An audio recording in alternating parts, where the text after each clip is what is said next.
अरे हमरे लालो अब सब देश प्रदेश का होतन भैया तुम पढ़ा जोई।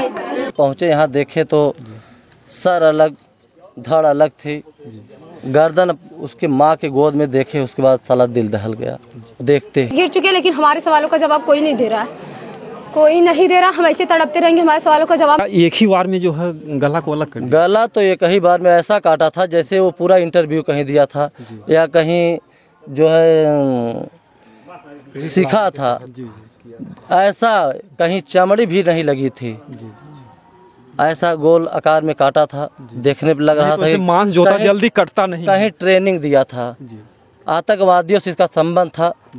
सबको ये एहसास हुआ कि नहीं ये कहीं तो ना ही समझ सकता है यार। आप बस आंसू बहा सकते हैं, हमारे अंदर जो आग लगी आप फील नहीं कर सकते। होगा ही नहीं आपसे, होगा ही नहीं आपसे।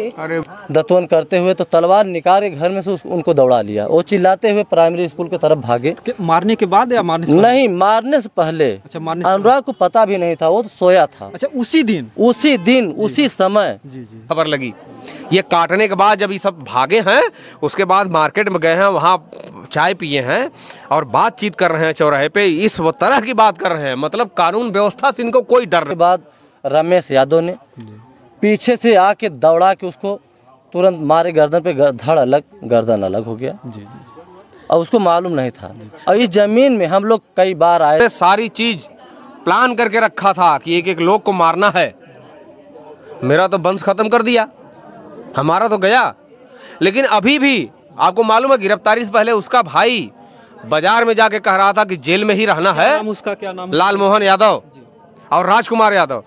बाजार में ये दोनों लोग कह रहे थे कि जब जेल में ही रहना है तो 2-4 लोग को और मारेंगे, उसके बाद जेल में रहेंगे। जब मारने के बाद रास्ते में जा रहे थे सब, अगर वो रास्ते सामने से आ रहे हैं, उनके परिवार के, दुर्गा साहब के, लाल ताक परिवार के ना, सब नीचे उतर जाते थे।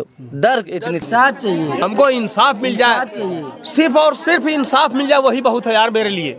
और इंसाफ मुझे उम्मीद नहीं है कि मिलेगा, मुझे उम्मीद नहीं है कि मुझे इंसाफ भी मिलेगा, क्योंकि कोई गरीब आदमी के लिए ना इंसाफ संभव नहीं है, पॉसिबल नहीं है। This is not possible. क्या आपको ऐसा लगता है कि अगर एक कोई बड़ा आदमी उसके बगल में गरीब नहीं जी पाएगा? क्या जी पाएगा? देख लीजिए, यही पैसा के बल पे क्या जी पाएगा।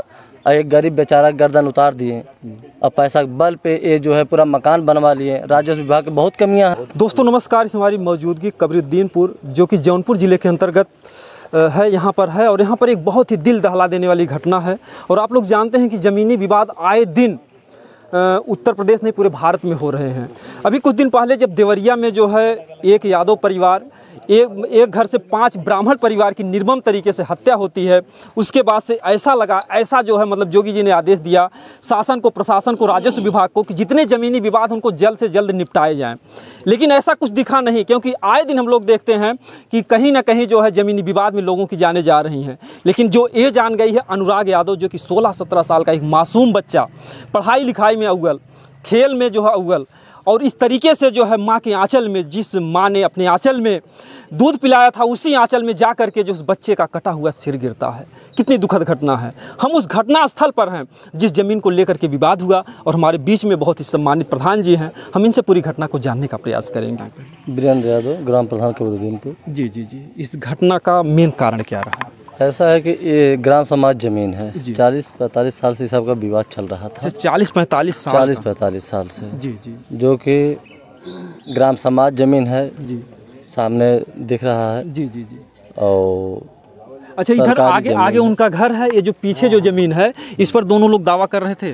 1 से 1.5 हिस्सा जमीन है जी, जो कि इसी के विवाद चल रहा था, जो कि हम लोग बैठकर 5-6 महीना पहले विवाद खत्म करके सामने देखिए वो बाउंड्री भी हम लोग मरवाए हैं। अच्छा, जो बाउंड्री है, आप लोग बाउंड्री मरवाए हैं हम लोग। ये सब का विवाद कोर्ट में चल रहा था, लेकिन विवाद हम लोग खत्म कर दिए थे। जी जी। और ये हुआ कि भाई कोर्ट जो फैसला देगी देगी, जी जी, लेकिन विवाद खत्म हो जाए लोगों का जो तनाव है। जी जी जी। तो और सरकारी ज़मीन है, न कि इनके नाम की ज़मीन है लालता की, जो 7 बीघा का रकबा है। उस समय हमारे बब्बा प्रधान थे, अनुराग के बब्बा को 40,000 पट्टा भी किए थे इसी नंबर में। जी जी जी। और उसके बाद जो है जब ये नौकरी कर रहा था लालता, रमेश भी वहाँ रह रहे थे, राजेश भी वहाँ रह रहे थे। झारखंड में जब से रिटायर होके आया है। झारखंड में नक्सली आतंकवादियों से भी इसका संबंध था, क्योंकि इसके घर ऐसे भी मशहूर है वहाँ नक्सल। इसके घर में जो है कप्तान साहब आए, तलाशी भी लिए, 4 तलवारें, 2 पिस्टल, 1 ग्रेनेड बम भी निकला और कप्तान साहब के तलाशी में निकला, मौजूदगी में निकला। उसके बाद जो सिपाही ले जा रहा था गाड़ी में रखने के लिए, इतना वजन था कि 4 जगह रखते हुए ज़मीन पर तब वो गाड़ी के पास पहुंचा था। और आज लगभग 12-13 महीना से रिटायर हुआ है। जब से आया हुआ है यहाँ पूरा तांडव मचाया है। तो मतलब 14-15 महीना के अंदर में 18 मुकदमा किया है। 18 लोग पर, पूरे मोहल्ले सब परेशान थे इससे, पूरे गांव के लोग। हाँ, और इतना ये दबंग है क्योंकि जब रिटायर हुआ तो लगभग 2 करोड़ रुपया पाया रिटायरी में। इसका बेटा जो है एक एसआई हो गया, पूरा दबदबा बना लिया था। ये सब बेचारे एक गरीब थे, पहले से ही 1 इंटर उधर लॉकिंग लगवाए है, उधर ही इसका ग्राम समाज ही ज़मीन है, उधर ही ये रह रहा था। लेकिन कब्जा ये नया मकान जो है ज़बरदस्ती बनवाया है। अच्छा, ये भी जो मकान बनवाया है ज़बरदस्ती बनाया है।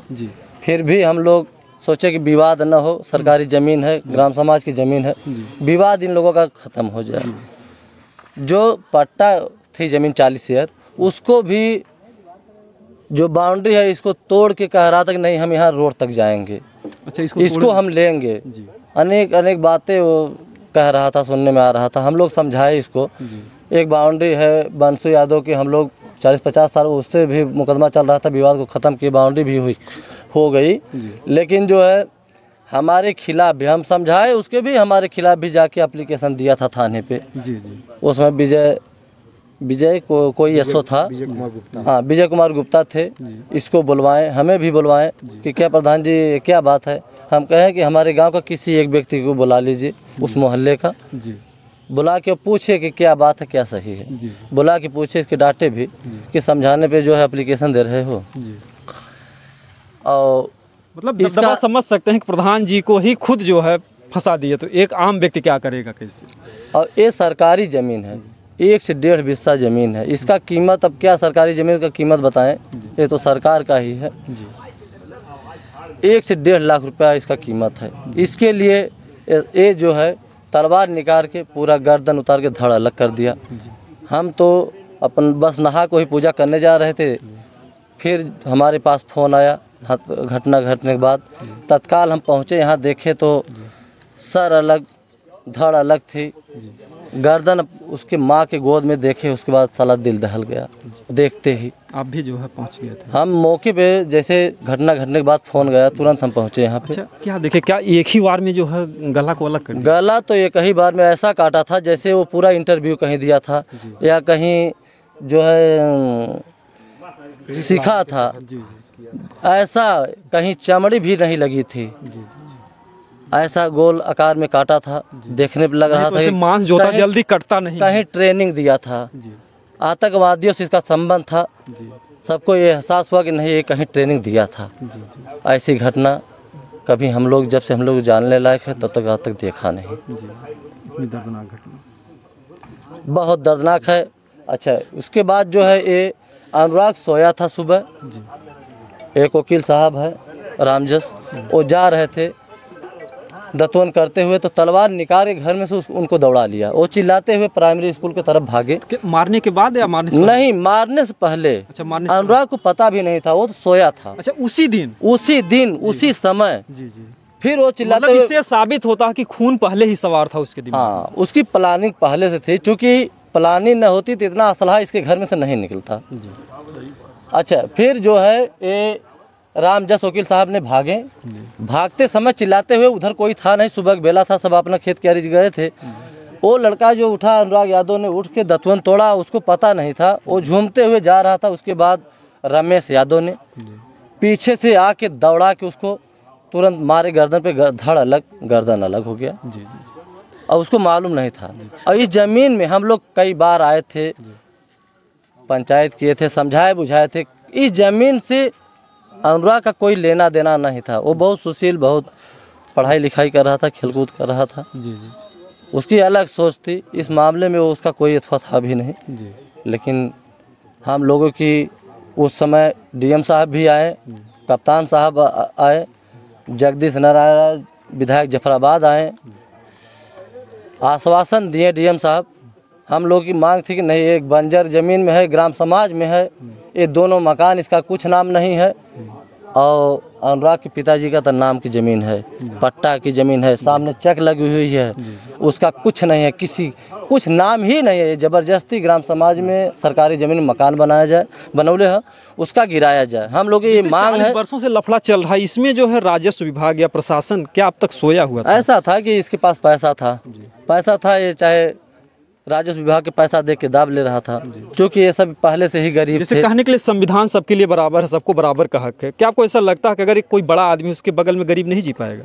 क्या जी पाएगा? देख लीजिए, यही पैसा के बल पे क्या जी पाएगा।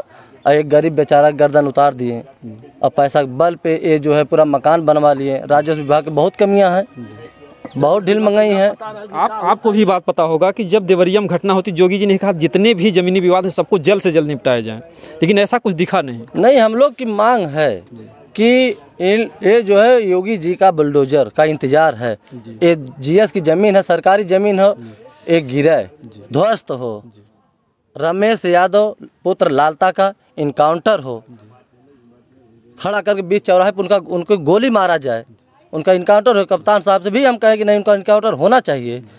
जब घाट पे लाश जल रही थी, कप्तान साहब डीएम साहब आए थे और आश्वासन भी दिए हैं, कहें कि 3 दिन में ऐसा उनको सबक सिलाएंगे, पूरे जीवन भी याद आएगा। तो हम लोगों को विश्वास हुआ कि नहीं, जो हम लोग मांग किए हैं आश्वासन के हिसाब से कि हम लोगों का पूरा होगा।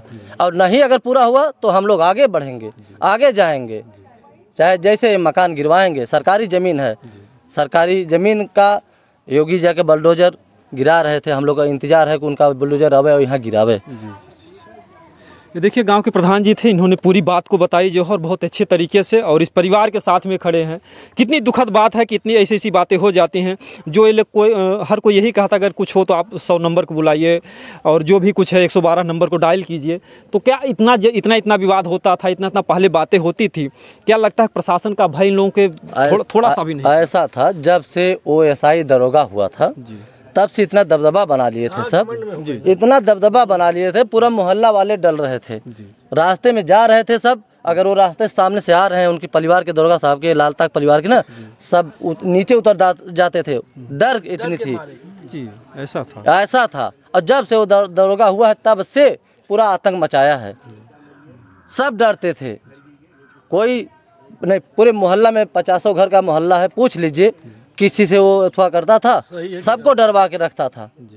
इसीलिए हम लोगों का ये मांग है कि इसका मकान सरकारी ज़मीन का गिरे, उसकी इनकाउंटर हो। रमेश जो गला काटा है, प्रशासन से, शासन से ही मांग है। अगर उचित सज़ा नहीं दी गई तो इस गांव में भय और बढ़ सकता है। अरे क्यों नहीं बढ़ेगा? अगर उचित नहीं करेंगे, कार्रवाई नहीं करेंगे, मांग पूरी नहीं करेंगे तो सबका मन बढ़ेगा।